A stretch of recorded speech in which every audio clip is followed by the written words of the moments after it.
Ya, assalamualaikum warahmatullahi wabarakatuh. Selamat sore semuanya. Kita ketemu lagi di acara ngobrol santai, OMG di Ngabuburit. Istilahnya ngabuburit kalau sore-sorean ini. Kita santai aja. Ya, kadang-kadang ada data-data sedikit, kadang-kadang ada jurnal-jurnal sedikit, ya, biar biasa tapi dibikin santai aja. Dan hari ini ada Mas Andi juga, ya kan? Itu tuh bisa di apa namanya, di unmute sendiri untuk menyapa yang baru ketemu. Iya, Assalamualaikum warahmatullahi wabarakatuh. Namo Buddhaya, Om Swastiastu. Wede Dong Tian. Selamat sore Bapak dan Ibu. Nah, perkenalkan saya Andi Adegiri, asistennya Mas Gunggung atau instruktur dari WMG Center Jakarta. Nah, nanti mungkin akan ketemu sama saya di kelas prostat kalau Bapak dan Ibu masuk kelas. Bapak-bapak ya, ibu-ibu enggak.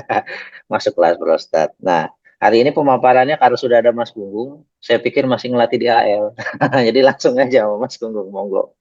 Hari ini juga kita ada Pak Beni. Nah, kebetulan Pak Beni juga hadir nih hari ini nih. Pak Beni juga dibikin co-host, jadi bisa unmute nih. Kalau Pak Beni Ya, mau ya. nanti bisa unmute sendiri, Ah, nggak nanti. apa-apa. Ya.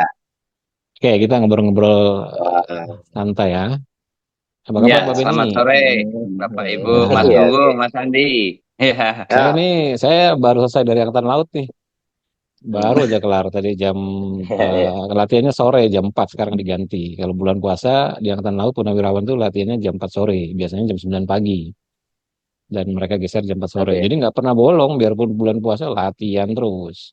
Bahkan dulu Semangat latihannya terus. pagi. Hmm. Ya, Alhamdulillah. Karena gini, resiko orang-orang sudah sepuh ya, resiko orang sudah sepuh apalagi yang saya latih di Purnawirawan itu usianya dari 70 sekarang udah 84, jadi udah masuk ke tahun 15 lah. Jadi masuk ke 15 tahun. Usia di atas 50 saja prostat itu punya kecenderungan untuk mengalami pembesaran. Itu istilahnya hyperplasia atau BPH biasanya. Hmm. BPH bukan Biro Hmm. Perjalanan Haji ya, tapi benign Hmm. prostat, Benin. prostatis, Korporasi ya. kemudian hiperplasia, atau gampangnya pembesaran kelenjar prostat lah. Kenapa ada pembesaran kelenjar prostat? Ya banyak faktor, yang jelas usia sudah pasti. Seiring dengan aging, penuaan, maka kemampuan akan menurun, sel-sel juga melemah, maka jika gaya hidupnya nggak bagus secara alamiah, daerah sensitif bagi laki-laki, prostat, itu akan mengalami pembesaran. Nah, karena prostat ini agak unik dia. Di saluran ureter itu, dia prostat, ini ada saluran buang air kecil. Dia kalau membesar tuh dia bukan ke sana, tapi ke dalam. Ya, bukan membesarnya itu ke sini, misalnya ke arah luar, tapi justru dia ke dalam. Nah, karena dia membesarnya ke dalam, maka secara alamiah dia akan menekan saluran buang air kecil ini, saluran BAK-nya. Iya. Nah, ketika menekan saluran BAK-nya, maka secara alamiah yang dirasa oleh orang itu adalah jelas. Pertama, buang air kecil itu rasanya nggak tuntas.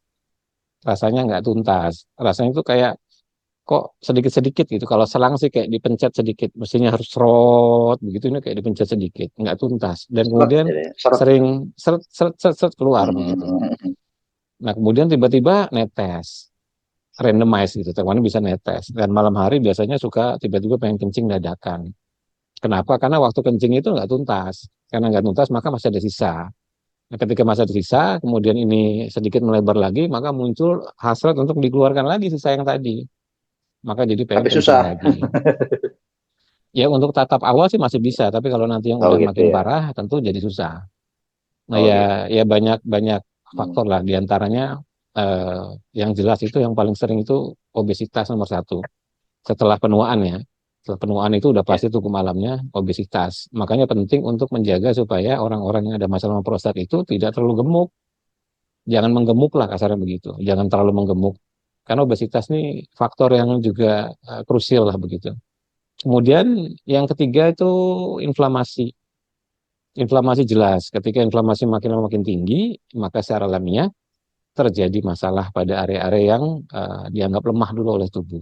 Dan prostat itu seiring usia merupakan area yang melemah. Nah, maka dari itu inflamasi terbesar itu sebenarnya disebabkan oleh apa? Secara umum ya. Secara umum disebabkan oleh glukosa.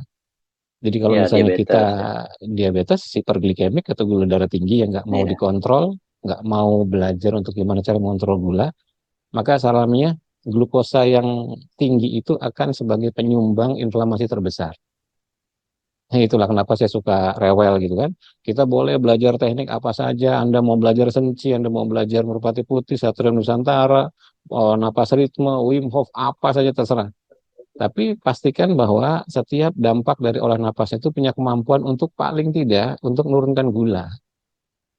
Kenapa? Karena begitu gula darah turun, maka inflamasi ikut turun. Ya, inflamasi memang kita bisa definisikan secara berbeda, misalnya dilihat dari sitokin proinflamasi. Seperti misalnya IL-6, IL-9, itu sitokin proinflamasi. Tapi mungkin bahasanya terlalu tinggi bagi orang umum gitu kan. Apa nih sitokin, saya nggak pernah lihat yang begitu. Nggak pernah kelihatan. Tapi kalau gula darah kan itu bahasa yang gampang untuk dipahami. Pokoknya ketika terjadi hiperglikemik di badan kita yang nggak mampu kita kontrol, setiap terjadi kenaikan gula darah yang tidak mampu dinormalkan oleh insulin, oleh karena satu dan lain hal, maka itu adalah penyumbang Inflamasi terjadi. inflamasi terbesar. Itu tuh harus ditangkap kuat-kuat tuh. Nah, maka dari itu di banyak penjelasan saya seperti yang kemarin mengenai cancer juga ini penting sekali untuk memahami gawang penjagaan glukosa. Jadi ibaratnya glukosa itu pemain yang siap menggolkan. Wah, siap menggolkan. Nah, ketika pemainnya siap menggolkan, maka penjaga gawangnya harus harus keren untuk menghalau bola itu jangan sampai gol begitu. Ya kan? Nah, kalau gol pun ya berkurang signifikan lah, jangan sampai 15-0, 20-0. Nah, sama, semua yang kita konsumsi dalam kehidupan kita sehari-hari dan asupan makanan, itu akan menaikkan glukosa secara alamiah. Maka penting untuk memahami glukosa postprandial atau glukosa setelah makan. Jadi gimana cara kita menurunkan glukosa setelah makan? Harus belajar ilmunya, cari dari mana-mana terserah nih. Kalau misalnya males nyari dari mana-mana, puyeng, nggak ngerti, udah masuk aja ke kelas OMG. Baik itu kelas remaja diabetes atau kelas autofagi atau kelas yang baru kemarin namanya kelas OMG mitokondria biogenesis. Masuk di kelas itu nanti dijelaskan cara penjagaan gawangnya bahwa setiap kali kita makan itu cara menurunkannya A, B, C, D, E. Ada cara-cara untuk menurunkannya. Kalau misalnya kita tidak mau belajar yang seperti itu, berarti Bapak Ibu harus cari dari sumber-sumber lain. Eksplorasilah mungkin di YouTube, eksplorasi di jurnal-jurnal, eksplorasi di tulisan-tulisan artikel dan sebagainya. Karena itu penting banget. Kenapa? Kalau enggak, kita nanti akan terjebak pada depresi makan. Ini banyak sekali kejadian pasien kanker tuh banyak banget kejadiannya, termasuk kanker Ya, prostat ya. Pasien kanker itu kan dalam mindsetnya itu gula darah itu kan glukosa itu kan jahat. Nah, maka harus dihindari segala sesuatu yang menaikkan gula. Maka pada ya akhirnya takut mereka makan. akan switch, ya kan? Mereka akan switch pada aktivitas yang menurunkan gula secara signifikan. Contoh misalnya intermittent fasting atau puasa. Pada saat puasanya mereka enak, senang, wah puasanya rasanya bersemangat, rasanya bertenaga. Tapi dia lupa, kalau tidak ada asupan dari sisi protein yang cukup, maka lama-lama berat badannya makin turun, turun, turun, turun, turun, makin habis. Ya kan puasanya enak. Hari pertama dia berani 23 jam, wah segernya luar biasa. Hari kedua, hari ketiga dia berani 23 jam, segernya luar biasa. Terus dilakukan itu, badannya memang luar biasa fit, rasanya wah enaknya betul-betul puasa itu punya manfaat. Tapi dia lupa asupannya. Dia nggak ngerti gimana selain puasa itu untuk asupannya harus berhitungkan apa saja supaya nanti tidak kehilangan masa otot terus-menerus. Kalau enggak, makin lama berat badan makin habis, habis, habis, habis, jatuhnya malnutrisi. Bahwa betul sel kankernya tidak ibaratnya tidak dikasih gula, ya betul, memang itu tujuannya kan. Tapi nanti Itu lama-lama ketika salah-salah makin lain. berkurang, berkurang, berkurang, sel yang sehat pun jadi kekurangan gula juga kan Ya, begitu, ya kan? ya. Dan pada akhirnya sel harus tetap hidup, maka dia akan breakdown protein. Dan sumber protein terbesar di tubuh kita adalah otot. Maka lama-lama ototnya habis. Ketika ototnya habis, berat badannya makin turun-turun-turun, bingung untuk perbaikannya. Kenapa? Saya kali pengen makan lebih banyak, takut depresi. Nah itulah kenapa jadi penting untuk menjaga gawang glukosa postprandial, ini gawang pertama. Kenapa? Supaya untuk menurunkan inflamasi dan berpengaruh juga pada prostat. Ya maka jelas ini akan masuk pada konsep diet. Nah seperti yang saya jelaskan kemarin pada saat apa namanya ngabuburit tentang kanker itu, ada kelompok besar lah orang yang berdiet. Secara umum kelompok besar kita ambil saja vegetarian dan ketogenik. Yang satu makannya hanya sayur-sayur tumbuhan saja, gitu kan? Yang satu makannya hanya daging-dagingannya saja. Yang satu tengah-tengah, boleh daging, boleh sayur, tapi karbonnya sedikit. Nah, ini masing-masing di backup dengan data-data yang luar biasa. Kok bisa? Ya memang ada penelitiannya bahwa yang ini pun punya studi kasus banyak yang sembuh dari kanker prostat. Ya, yang menjalani vegetarian, yang menjalani ketogenik pun yang sembuh dari kanker prostat juga ya banyak begitu. Karena masing-masing di backup. Nah, kalau dari sisi OMG ini kita nggak memilih salah satu, silakan saja. Bapak Ibu pilih sesuai dengan pengetahuan yang dimiliki, bergabunglah di grup-grup yang memang foundernya menjalani, mentor-mentornya tersedia, dan bisa membimbing atau bisa memberikan informasi yang lengkap mengenai cara pola makan atau pola dietnya. Jadi silakan. Yang kita mau tekankan adalah gawang glukosa postprandialnya harus dijaga. Jadi setelah makan, glukosa pasti naik. Maka gimana caranya menurunkan glukosa setelah makan? A, B, C, D, E, silakan dicari. Nah, kalau males nyari, gabung di kelas. Nah, ini nih sebagai insight gambarannya. Kenapa harus ada seperti itu? Ya, kalau enggak, kita kan selalu kebobolan, ya kan? Makan, duduk. Makan, duduk. Ya, ya kebanyakan dari kita kan sekarang begitu. Habis makan, nonton YouTube. Habis makan, nonton TikTok. Habis makan, di depan laptop atau di depan handphone. Wah, ya repot juga kan? Nah, balik ke prostat tadi. Terus apa yang sering menyebabkan terjadinya BPH ini atau hiperplasia ini? Ya tentu radang, prostatitis biasanya istilahnya ya dari inflamasi ya. Maka semua penyebab inflamasi baik dari asupan makanan, pemilihan makanan, jenis makanan, termasuk yang non makanan seperti misalnya stres. Jangan salah, kita udah puasa, udah nggak makan segala macam stresnya tinggi, maka gula darahnya tetap bisa naik. Kenapa? Karena stres itu akan menciptakan kondisi yang disebut dengan gluconeogenesis atau pembentukan glukosa tanpa asupan makanan. Jadi dibentuk secara alamiah lewat jalur hormonal, lewat jalur liver. Bisa dibentuk dari situ si gula darahnya begitu. Maka kalau stresnya makin tinggi, secara alamiah si gulanya maka makin naik. Kalau gulanya makin naik, rentetannya inflamasinya makin meningkat. Seperti itu. Kemudian ada penyebab yang menarik juga, yakni excessive masturbation. Wah, jadi terlalu berlebihan pada masturbasi. Ini juga bisa menyebabkan terjadinya masalah pada prostat.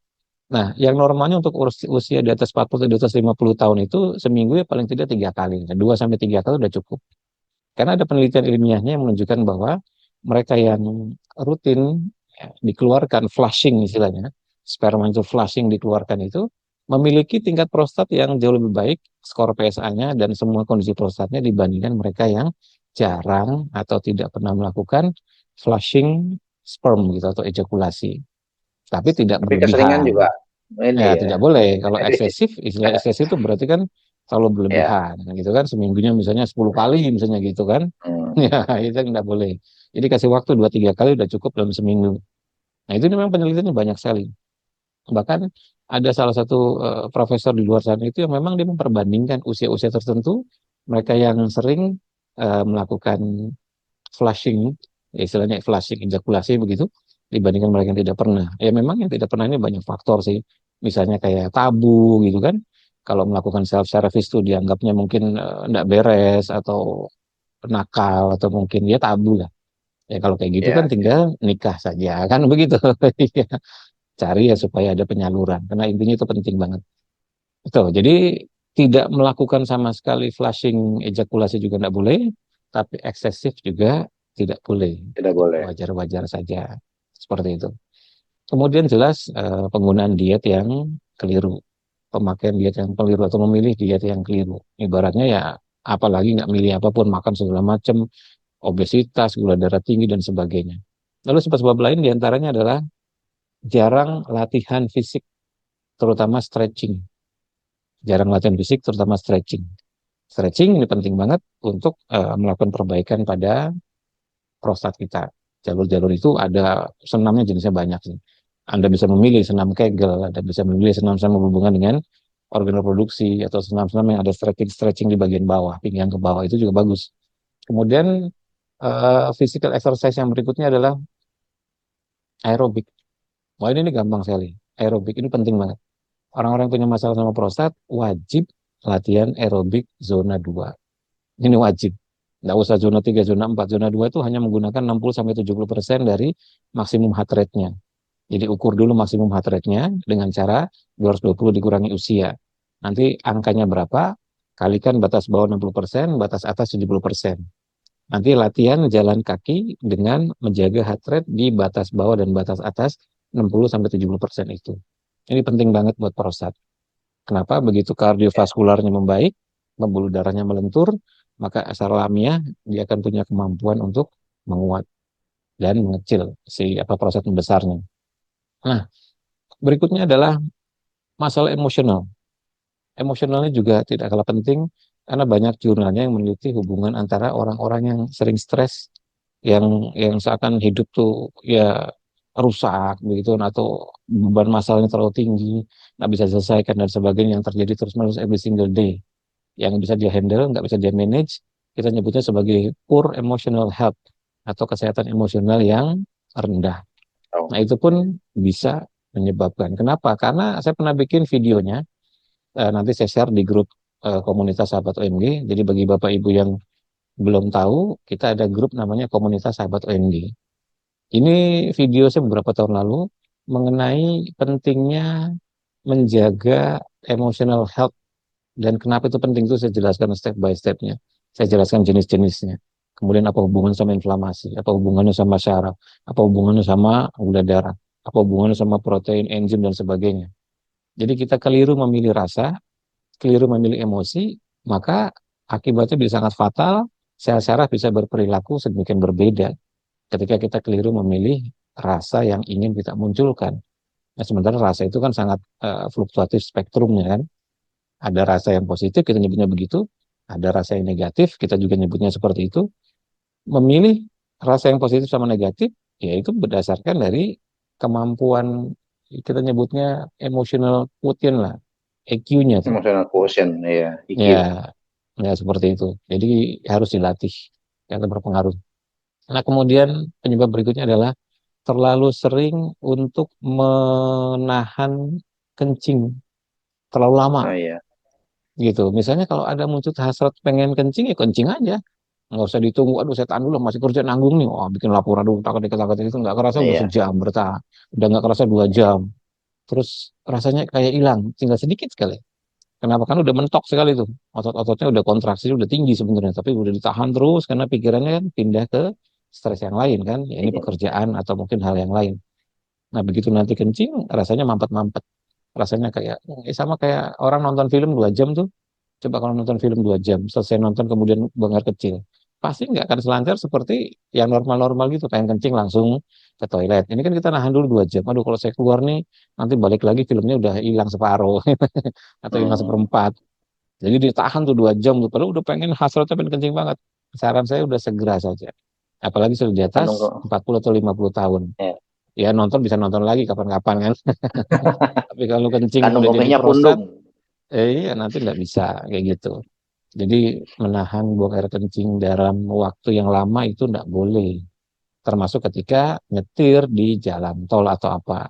Begitu rasa hasrat pengen kencing ini keluar, ketemu rest area terdekat, langsung mampir, langsung salurkan. Kemudian apalagi? Sleep disorder. Nah, ini jangan salah. Orang-orang yang ada masalah sama tidur punya potensi lebih besar untuk mendapatkan masalah pada prostat. Maka tidur itu menjadi sangat penting. Ya kalau kita bisa bernalar gitu kan, sambungannya kemana? Jelas orang kalau nggak bisa tidur atau tidurnya susah, maka paginya pasti gula darahnya naik. Rembetannya nanti ke inflamasi. Ya kan? Kalau terus-menerus dilakukan dia nggak bisa tidur setiap hari, wah makin gawat juga. Itulah kenapa saya waktu itu bikin video mengenai insomnia. Jangan disepelekan. Kita harus belajar teknik, cara pendekatan supaya kita ngerti kalau pada saat malam saya nggak bisa tidur, saya harus ngapain. Ya kan? Karena kadang-kadang kita berusaha olah napas, nggak bisa tidur. Olah napas yang katanya bikin cepat tidur 478 dipraktekkan berkali-kali malah melek, malah seger. Wah, ya berarti kita belum ngerti ilmunya. Maka nggak mau harus harus belajar gitu, harus cari tahu gimana cara untuk memperbaiki sleep disorder. Kemudian apalagi? Alkohol sama rokok.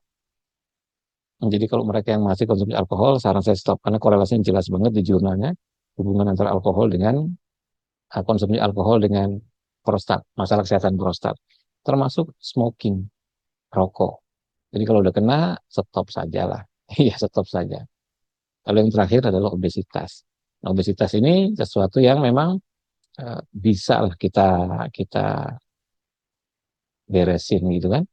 Kenapa? Ya, Ya karena diperjuangkan. memang itu bisa dilakukan gitu.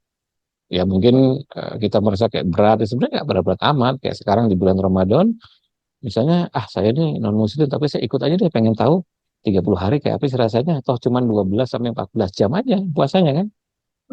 Ramadan itu jumlah jam puasanya lebih rendah dibandingkan intermittent fastingnya medis. Intermittent Ya, fastingnya medis itu kan 16 sampai 18 jam kan.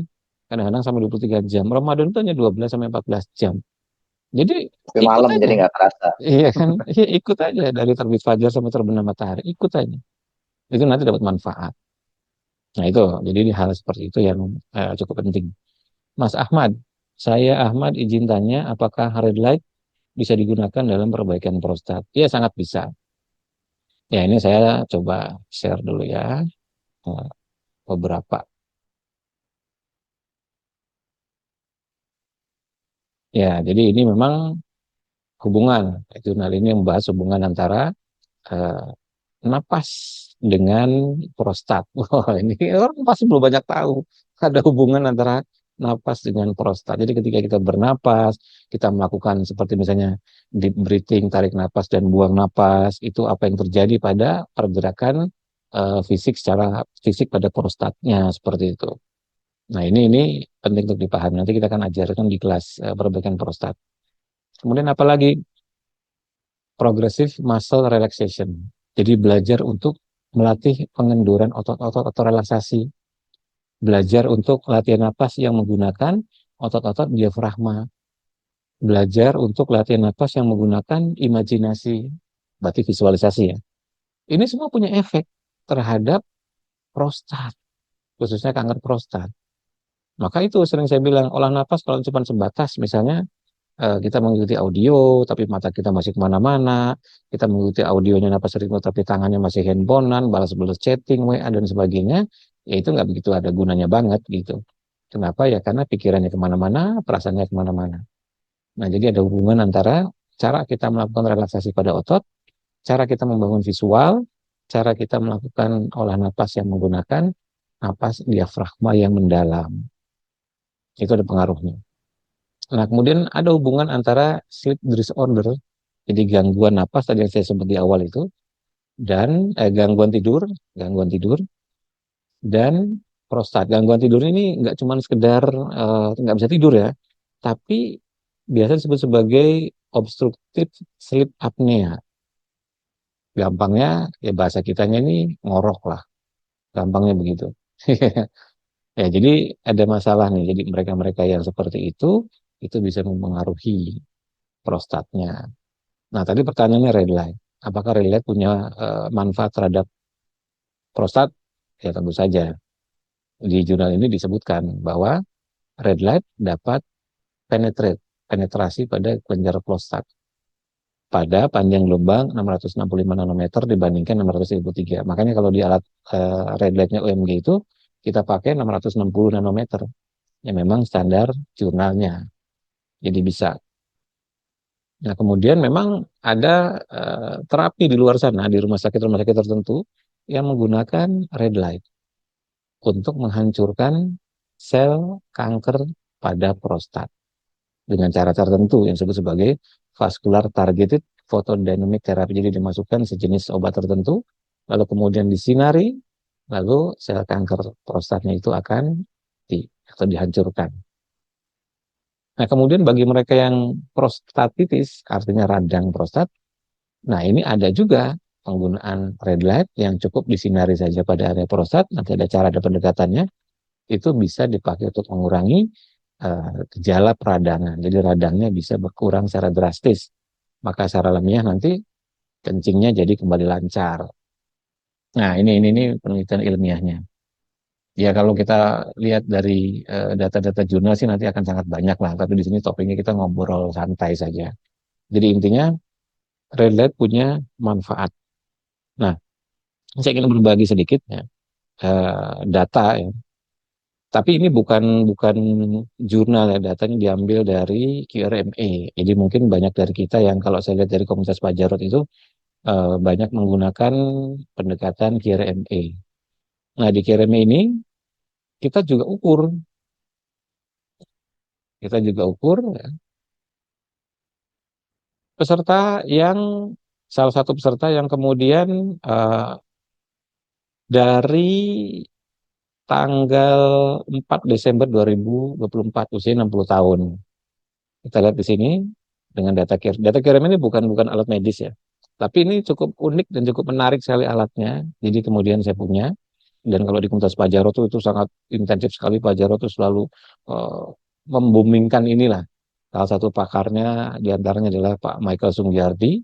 Ya, beliau sahabat saya dulu waktu masih di IT. Kita pernah jadi pembicara bareng. Nah, ini dari tanggal 4 Desember, radang prostatnya selalu merah, pembesarannya selalu kuning, merah, lihat nih. Ya kan, pembesaran sama ini kan kuning, merah, kuning, merah, kuning, merah. Tanggal 7, kemudian tanggal Angkanya 9 tinggi, Desember. Ya, pokoknya lihat nilainya warnanya tinggi. aja kuning, merah. Skornya tinggi kan, Ya, 5.500 sama 7 ribuan. Ya tujuh kan, ribu ya. 5.500 sama 7 ribuan. Pokoknya kuning, merah. Terus kuning, merah. Sampai bulan Januari juga masih kuning, merah. Nah, ini nih, ini sebenarnya data ini diambil dari ketika yang bersangkutan eh, saya kasih PR untuk pengukuran di salah satu kelas OMG yang gak ada hubungan sama prostat. Tapi kelasnya itu Materi lain. untuk meningkatkan antioksidan, kelas lain. Skor antioksidannya tinggi, bagus, naik. Tapi kita nggak ngukur sama sekali ya, apa namanya difokuskan untuk prostat enggak. Tapi saya ambil data yang lama ya, untuk melihat bahwa memang skor prostatnya ini kurang bagus lah untuk usia 60, ya kan? Kuning sama merah, pembesarannya udah tinggi, skornya 5 ribuan, radangnya juga tinggi, skornya 7 ribuan. Padahal skornya harus berada pada 2 ribuan. Nah, seperti ini. Ya kan? Tuh, sampai di bulan Januari juga masih. Sampai di bulan akhir bulan di Februari juga terus dia masih skornya masih kuning merah kuning merah kuning merah ya kan? Di Februari masih kuning merah kuning merah kuning merah. Nah, kemudian datanya saya minta untuk melakukan latihan yang nanti akan diajarkan di kelas khusus prostat ini. Lalu akhirnya, oke, praktekan. Saya minta 3 hari before after dan besoknya sebagai baseline-nya. Lalu hasilnya, ini saya share lagi ya. Saya langsung share screen aja biar gampang. Nah, ya. Di tanggal 1 Maret, lihat skornya yang tadi 5 ribuan, turun jadi 4 ribuan. Tingkat pembesarannya. Ya kan, tadi kuning jadi biru. Kemudian yang skor dari radang prostatnya yang tadinya merah 7 ribuan jadi 5 ribuan. Ini saya munculkan ekstranya aja biar gampang melihat datanya. Ini udah saya bikinkan summary-nya. Yang warna biru ini adalah ketika belum dilatih dengan teknik OMG, teknik napas ritme untuk melakukan perbaikan prostat. Sedangkan yang warna hijau ini setelah dilatih dengan teknik perbaikan untuk prostat. Dalam waktu 3 kali latihan, hasilnya skornya signifikan. Dari 7 ribuan selalu stabil, artinya warnanya merah, turun di warna biru menjadi 5 ribuan, lalu menjadi normal di warna mendekati hijau, jadi 2 ribuan. Ya kan? Ini kan udah 2.900, skornya di 2.700-an kalau pengen normal, jadi udah tinggal dikit lagi.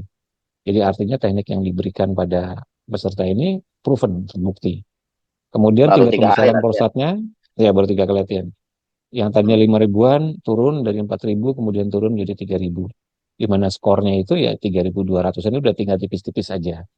Udah tinggal tipis-tipis. Jadi kalau dibikinkan grafiknya ini yang sampai titik ini adalah titik di mana yang 7 ribuan. ini titik ya 7 ribuan.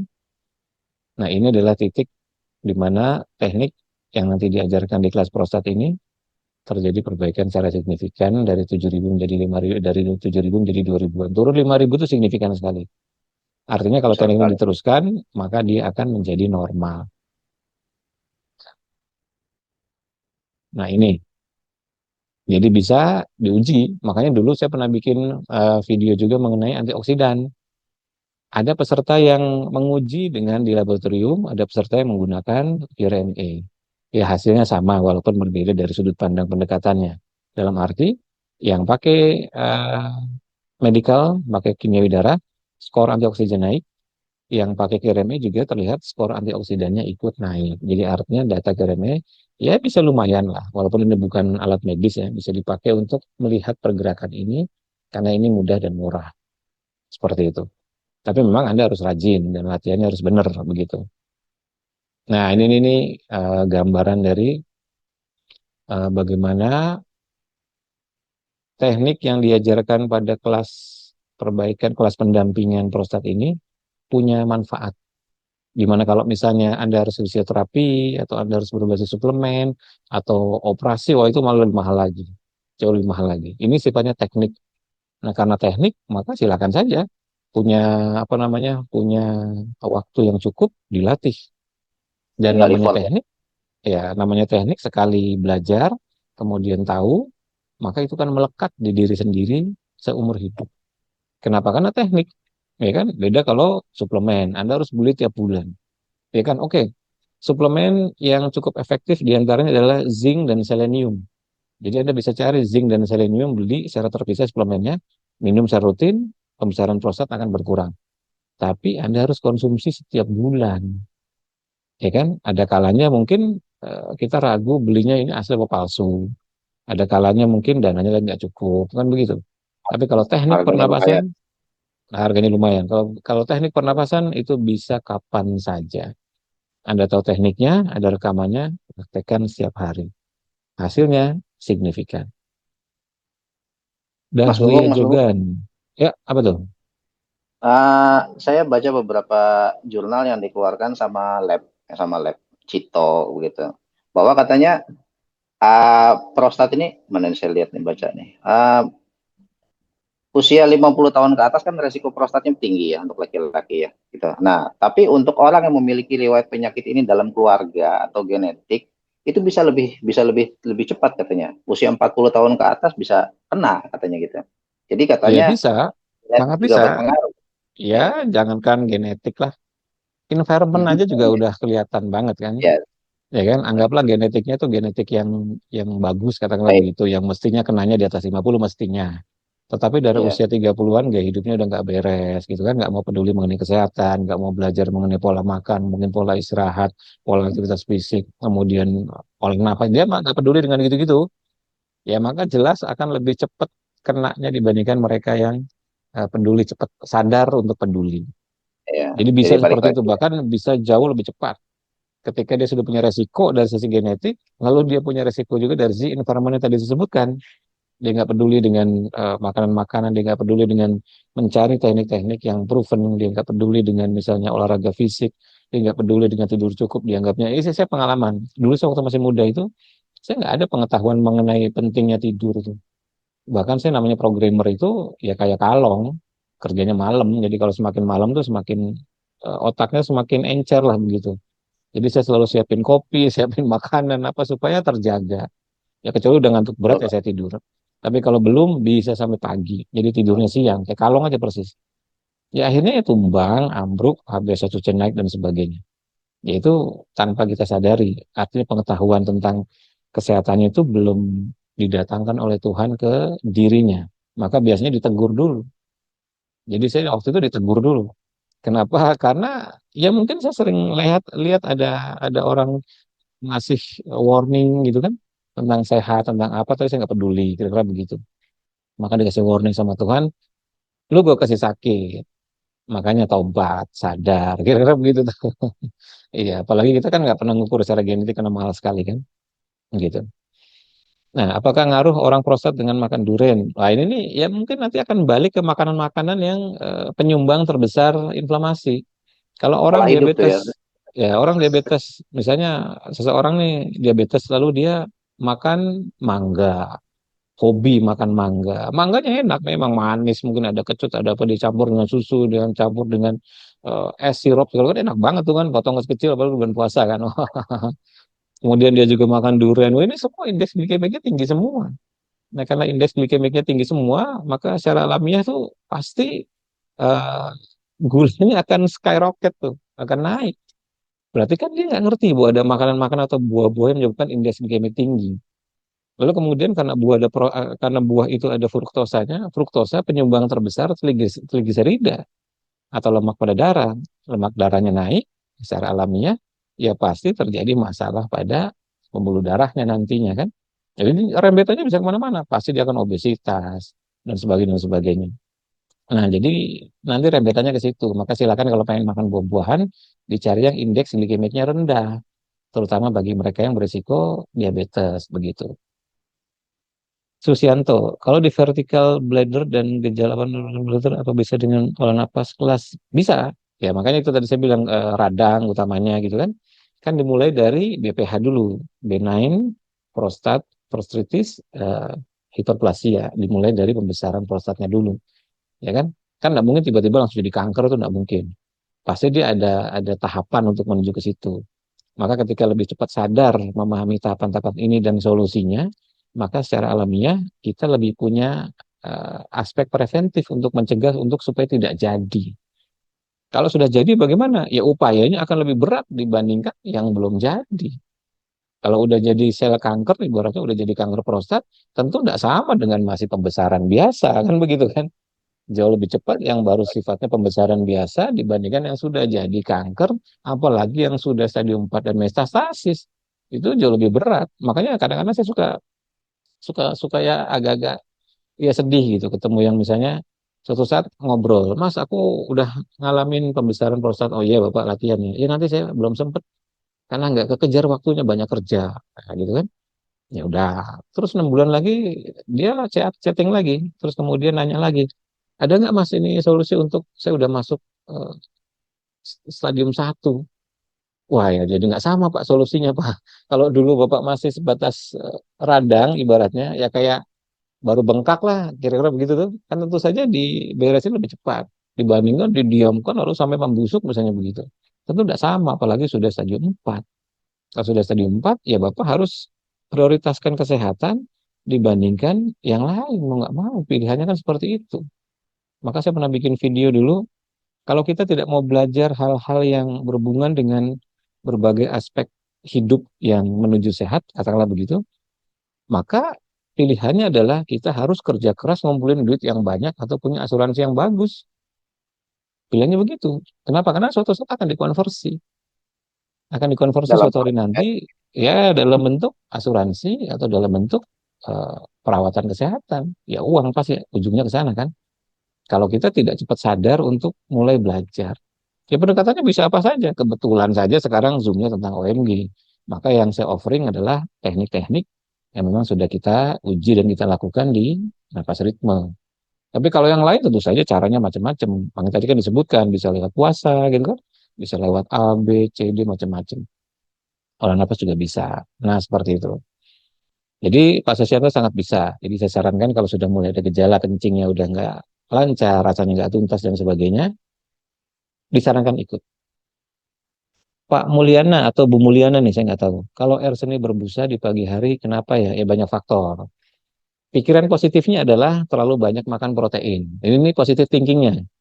Jadi kalau misalnya air kencing kita berbusa pagi hari, positif thinkingnya adalah terlalu banyak makan protein. Itu tuh. Tapi negatif thinkingnya, nah ini kita harus mulai koreksi nih. Bisa jadi ya, filtrasi ginjalnya bermasalah, ya kan? Ada masalah sama ginjal. Maka jika itu berlanjut terus-menerus tidak pernah jernih, misalnya pagi hari ini sangat berbusa, coba minum air 2 gelas, langsung minum, duduk lalu minum, glek glek glek glek glek glek 2 gelas. Tunggu sampai muncul hasrat ingin buang air kecil. Begitu muncul hasrat ingin buang air kecil, kemudian dia buang air kecil, intip lagi, lihat lagi, berbusa apa enggak. Kalau misalnya nggak berbusa, berarti ada kemungkinan memang ya pagi hari itu mungkin efek dari malamnya atau hari sebelumnya kita makan yang over protein, bisa saja. Tapi kalau misalnya setelah minum banyak kemudian masih berbusa juga, nah berarti kita udah nggak bisa positive thinking nih. Kita harus warning, harus warning. Mungkin ada masalah sama ginjal kita, maka harus periksa profil ginjalnya terutama EGFR-nya atau glomerulus filtration rate-nya. Kadang-kadang kalau kita periksa ginjal, cuman dapat skor kreatinin, ureum. Biasanya begitu kan? Ureum sama kreatinin. Tolong tambahkan satu lagi, namanya GFR. Bilang sama apa namanya petugasnya, Mbak, saya mau periksa profil ginjal, tapi tambahkan GFR. Jadi ureum, kreatinin, GFR. Kenapa? Karena bisa jadi kreatininnya 0,9, kreatininnya 1, tapi GFR-nya itu skornya di 80% atau 90%. Bisa jadi seperti itu. GFR itu apa? Kemampuan filtrasi, kemampuan ginjal untuk menyaring. Nah gitu ya, Bu Mulyana atau Pak Mulyana. Jadi kalau rasanya berbusa, positive thinkingnya adalah terlalu banyak makan protein, warning thinkingnya adalah bisa jadi ada problem sama ginjalnya, maka segera saja. Atau kalau cuma periksa profil ginjal tuh nggak mahal, nggak usah semuanya. Ya periksa itu aja udah cukup. Nah kemudian kalau kita ada resiko diabetes, ya rootnya biasanya larinya dari situ. Seperti itu. Oke, silakan yang ingin tanya lagi, monggo silakan. Jadi kita nanti tanggal 8 ini kita akan buka kelas khusus untuk prostat pendampingan. Seperti itu. Pak Erik, apa pembesaran prostat dapat menyebabkan penurunan volume sperma? Oh iya, Iya. sangat, sangat, sangat banget, sangat banget. Jadi prostat itu saya pernah bikin tulisannya memang sangat berhubungan dengan eh, produksi sperma, ya kan? Iya, betul. Kalau misalnya prostatnya bermasalah, maka secara alamiah itu kan areanya nempelnya masih deket-deket situ tuh. Maka secara Karena alamiah teknik kemampuan juga ke situ. kelenjar prostat itu fungsinya untuk menutrisi sperma. Jadi ketika kelenjar prostatnya bermasalah, maka spermanya akan bermasalah juga. Dari volume, kualitas. Dan ini otomatis juga hormon testosteron juga akan bermasalah juga. Itu pasti. Iya, ya pasti seperti itu. Jadi Iya. rembetannya itu bisa kemana-mana. Makanya orang-orang yang prostat itu rembetannya ke kemampuan seksual. Iya. Nggak bisa ejakulasi, Jadi nggak bisa kelihatannya ereksi. usia 45 tahun masih gagah mestinya kan. 45 tahun kan usianya ya let's say 50 tahunan lah. Laki-laki 50 tahun tuh masuk kriteria matang lah. Kasarnya begitu kan. 40-50 tahun tuh laki-laki mestinya masuk pada kriteria matang. Usia yang matang berarti secara fisik mestinya ya ya oke lah. Tapi karena ada prostat, maka area itu bermasalah gitu. Maka ya itu harus segera diberesi karena itu terkait dengan salah satu kebanggaan bagi laki-laki. Jadi kalau Ya, pagi-pagi kemudian dia bangun tidur bisa ereksi itu bagi laki-laki itu tuh berarti sehat semua tuh. Ya prostatnya sehat, kemudian organ reproduksinya juga sehat. Tapi kalau kita perhatikan gila. pagi-pagi udah gak pernah ereksi lagi, nah itu mesti harus hati-hati. Itu harus segera periksa. Apalagi usia baru, let's say 48, 47, 46, atau baru 50-50 di awal gitu kan, baru jelita lah ibaratnya, jelang 50 tahun. Itu tapi udah nggak bisa ereksi pagi hari, terus kalau bangun kecil cuma sebentar, terus kalau ejakulasinya juga cepet, wah itu pasti harus diperiksa something problem. Nah begitu. Oh silakan. Satu lagi, ya Mas Gunggung. Ada ini beberapa kebetulan saya megang kelas vitalitas dulu. Cukup banyak juga beberapa angkatan tuh. Nah, di kelas vitalitas ini berarti kita ngomongin ereksi dan ejakulasi ya untuk pria nih untuk pria. Rata-rata ternyata mereka yang bermasalah pada ereksi, bermasalah pada vitalitas waktu pas zamannya ngisi kelas vitalitas itu mereka prostatnya bermasalah gitu. Ada yang banyak yang punya radang prostat, kelenjar prostatnya nilai prostatnya tinggi, PSA-nya tinggi dan akhirnya memang bermasalah pada ereksi dan ejakulasinya. Jadi bagi bapak dan ibu yang kira-kira ereksi ejakulasinya bermasalah, bisa jadi dari prostat. Nah, ketika prostatnya diperbaiki, tentu saja itu akan membaik tuh pasti itu. Nah, itu. Ya, oh, bagus. Nah, berikutnya apa nih Pak Erik? Saya sudah beli red light-nya. Apakah ya ya memang red light itu kan jenisnya banyak. Saya nggak tahu Pak Erik nih beli dari mana. Kalau misalnya model red light-nya itu yang kayak apa namanya kayak matras gitu ya, yang kecil itu, yang tidak cukup daya dorongnya, ya itu biasanya memang tidak punya efek yang begitu signifikan. Yang misalnya kayak belt gitu, kayak sabuk, ya kan? Yang bagus itu adalah yang daya dorongnya tinggi. Jadi memang lampunya itu memancarkan sinar yang sangat kuat. Makanya dulu saya pernah berkali-kali bikin YouTube dari berbagai macam komparasi di jurnal-jurnal segala macam. Yang manfaat terbesar itu adalah ketika sinar merahnya itu kuat sehingga dia bisa masuk menembusi bukan jenis yang kecil-kecil. Nah, makanya saya jarang merekomendasikan untuk yang red light yang kecil-kecil. Yang kecil-kecil banyak yang ditempelnya harus nempel di kulit. Jadi dia nggak punya chip untuk mendorong sinar. Jadi kalau Pak Erik misalnya jenisnya yang seperti itu, ya saya nggak tahu.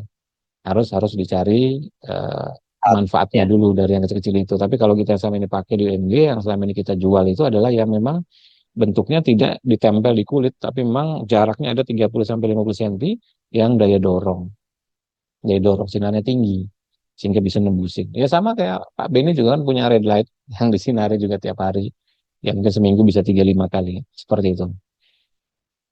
Nah, jadi kalau misalnya bisa ya ya bisa-bisa aja diarahkan asal syaratnya daya kemampuannya itu tinggi pancarannya. Nah, kan waktu itu berapa kali saya bikin YouTube tentang red light itu daya pancarannya harus sekian lux, kemudian powernya harus sekian dan sebagainya supaya punya kemampuan seperti itu. Pak Surjawan, apakah Olaf ini hanya untuk mengecilkan prostat atau PSA atau bisa untuk menyembuhkan keganasan? Ya itu contohnya Pak Beni itu. Pak Beni itu Iya. statusnya sudah kanker prostat yang karsinoma. Jadi Pak Suryawan itu nonton video kita yang beberapa hari lalu. Itu wawancara Pak Beni bahwa status prostatnya itu sudah kanker dan karsinoma. Karsinoma itu statusnya keganasan tinggi. Nah, Ini beliau ada keganasan di sini. tinggi. Ya, jadi statusnya keganasan tinggi. Ya coba Pak Beni cerita singkat aja lah, 1-2 menit. Mumpung masih Pak agak Beni lama menjelang maghrib, masih 15 menit lah. Ya ada. singkat aja, pendek aja. Gimana Pak Iya, Beni waktu itu? Iya. iya betul. Itu saya Gleason skornya itu sudah 1 sampai 10 tuh saya sudah 9,5 kalau nggak salah Gleason skornya untuk apa karsinoma saya. Jadi sepertinya memang sudah tidak ada apa-apa lagi. Memang harus harus harus mati-matian saya membersihkan cancer saya begitu. Ya, dengan olah nafas ini, terutama pasca kemarin medis, dengan mengikuti olah nafas yang arahan dari OMG ini memang kerasa sekali saya bisa maintain PSA saya nilainya tetap di bawah angka 1. Itu yang Betul saya Pak. rasakan. Itu aja. Ya. Ya, jadi Pak Suryawan itu udah jelas ya. Jadi Pak Beni itu prostat itu udah masuk pada keganasan tinggi, Pak. Dari skala 1 sampai 10 itu 9,7. Itu Iya, udah tinggal Gleason score 0,3 itu lagi. namanya Gleason score. Itu udah Ya, 9, sekian, 9,5 kalau nggak salah. ya Satu udah top dalam lah. range-nya 1 sampai 10 gitu. Gitu. Sekarang satu ya. Jadi ini udah ganas sekali, kira-kira Ya, begitu. ya.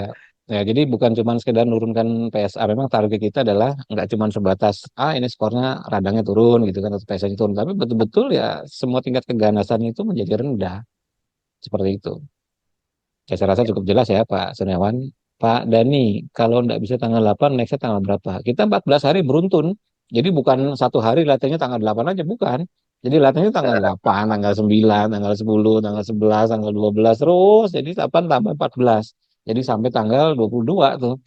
Jadi kalau Pak Deninya nggak bisa tanggal 8, ada rekamannya. Nanti tanggal 9-nya bisa ikut. Nggak bisa tanggal 9, ada rekaman tanggal 8, tanggal 9. Ikut yang tanggal 10-nya. Nggak bisa tanggal 10, tanggal 11. Nggak bisa, ya pasti bisa lah. Masa di antara 22, 14 hari itu nggak ada satupun yang nggak bisa. Kan pasti ada yang bisa, ya kan?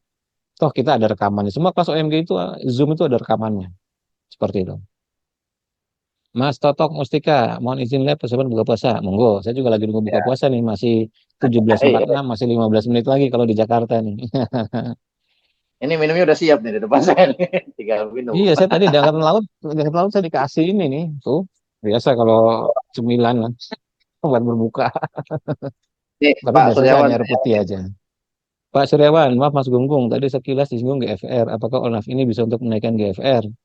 Nah, ini kita Otopagi belum ya. ada pengujian untuk GFR. Itu yang paling pas adalah otofagi. Nah, kalau misalnya Iya. GFR itu kan larinya ke ginjal. Yang kita bahas itu adalah prostat, ya kan? Tadi saya hanya Iya. menyinggung mengenai pertanyaan Bapak atau Ibu tadi ya, yang bertanya kalau pagi kencing itu berbusa. Jadi Nah, baru muncul istilah GFR di situ. Ya, ini ketika berbusa kencing pagi hari, positif thinkingnya aja terlalu banyak makan protein kemarinnya, gitu kan? Maka diuji dengan minum 2 gelas air, tunggu sampai mau kencing lagi. Kalau kemudian busanya hilang atau sangat kecil sekali, berarti ya mungkin itu efek dari tidur yang hari sebelumnya kita makan protein lebih banyak. Tapi kalau busanya masih ada, masih muntuk, istilahnya muntuk tuh gitu banyak gitu sampai kayak kayak sabun gitu, ibaratnya yang berbola-bola, bergelembung-gelembung, ya saran saya periksa GFR-nya. Tapi kalau kita bilang ke lab, saya mau periksa ginjal, biasanya cuma kreatinin sama ureum. Nah, saran saya jangan. Kreatinin, ureum, tambahkan GFR. Seperti itu. Pak Erik, saya beli red light dari Pak Gunggung. Oh ya, kalau beli ya berarti aman. Mestinya Pak Erik kalau beli ada di grup red Red light. light. Ya, kalau misalnya belum ada di grup red light, nah itu belum belum belum masuk nih. Harusnya coba kontak Intan nanti. Kalau misalnya udah beli di OMG itu, semua yang beli di OMG red light itu ada di grup OMG red light. Karena kita punya namanya OMG Red Light Indonesia Community. Seperti itu. Jadi di dalam itu ada lebih dari 120 orang yang sudah beli, ada dokter, ada dokter, ada profesor, itu kumpul semua di situ. Jadi kalau memang beli dari OMG, pasti ada di dalam grup itu. Tapi kalau belinya dari luar, ya berarti mestinya bukan dari OMG sumbernya. Atau nggak mungkin ada di grup OMG. Oke ya, Pak Sosianto, PSA aman, oke, belajar lemah pompanya. Oh ini ya artinya tipis tidak tuntas ya selama ya ini kan nggak langsung jadi ya kan dimulai dari pipis yang nggak tuntas dulu kayak penjelasan Pak Beni sebelumnya itu kan dimulai dari itu kemudian dicuekin maka disarankan ya ikut kelasnya untuk nanti belajar silakan mau ukur pakai lab pakai PSA atau misalnya di rumah punya QRME juga mau ukur setiap hari setiap selesai latihan juga boleh seperti itu. Ya kalau Pak Susianto itu vertical bladder itu tadi udah mungkin otot-ototnya itu bermasalah. Maka tadi saya sebutkan di awal ada faktor physical exercise di situ kan. Physical exercise itu mulai dari isometric stretching, latihan-latihan sifatnya kontraksi-kontraksi otot ringan yang di tempat, juga ada sifatnya aerobik. Nah, itu juga untuk memperkuat dari dalam. Jadi harus ada latihan seperti itu. Makanya kalau mau komprehensif utuh, ya itu ada di kelas namanya OMG mitokondria biogenesis. Di situ lengkap. Ada puasanya, ada rendam esnya, ada isometriknya, ada aerobiknya, ada resistance trainingnya. Kemudian ada olah napasnya, ada mindfulnessnya. Wah, ada banyak tuh komplit kalau yang di mitokondria biogenesis. BPS Bengkalis. Kalau tidak bisa ikut yang sekarang, apa bulan berikutnya? Nah, pendampingan ini kita bikin cuma di bulan puasa. Jadi memang dulu program UM gitu setiap bulan puasa kita buka kelas-kelas pendampingan yang 14 hari, 21 hari, 18 hari begitu. Jadi nanti Bapak ini ketemunya tahun depan tuh dengan kelas pendampingan prostat lagi. Ya tahun depan ya artinya ada 12 bulan yang kalau Bapak tidak bisa maintain dari yang saya jelaskan di awal, dari aspek mencegah inflamasi, menjaga inflamasinya, dari aspek dietnya, nutrisinya, suplemennya, pola aktivitas fisiknya, tidurnya, stresnya, obesitasnya kan. Ya berarti tahun depan ada kemungkinan udah bisa naik stadium tuh. Ya mudah-mudahan jangan lah. Jadi disarankan mending ikut saja. Atau ada rekamannya. Jadi kalau misalnya berhalangan, ya lihat dari rekamannya aja. Ditonton besok paginya atau kapan sempet ditonton. Karena ada rekamannya. Seperti itu. Oke, Pak Erik yang beristri, ya mantap. Sudah ikut MBG. Nah, di MBG itu ada semua lengkap. Nah, seperti itu. Jadi sekali lagi ini concern kenapa statistik kalau misalnya kita ngelihat statistik Amerika itu satu dari 6 orang. Apa satu dari 7 orang. Hmm. Penduduk Amerika itu kena prostat. Di Indonesia juga ya kalau ngelihat kebiasaannya di mana kita tuh terhadap pemenuhan kebutuhan protein itu sangat rendah, maka mungkin kita sebenarnya bisa lebih banyak dibandingkan yang di Amerika tuh, iya kan? Kenapa? Karena Ya, kesadaran kita untuk makan protein itu kan ya rendah, sedikit. kebanyakan karbo kan. Sementara karbo itu Yang kan penting. penyumbang terbesar obesitas kan begitu. Coba banyak makan protein sama banyak makan karbo, cepat gemuk yang mana? Cepat gemuk yang banyak makan karbo seperti itu. Nah, jadi saran saya, kalau ada kesempatan, mending ikut yang sekarang. Dan bagi Ada yang hadir rekaman. pada Zoom ini, saya kasih bonus diskon. Wah, saya kasih bonus diskon.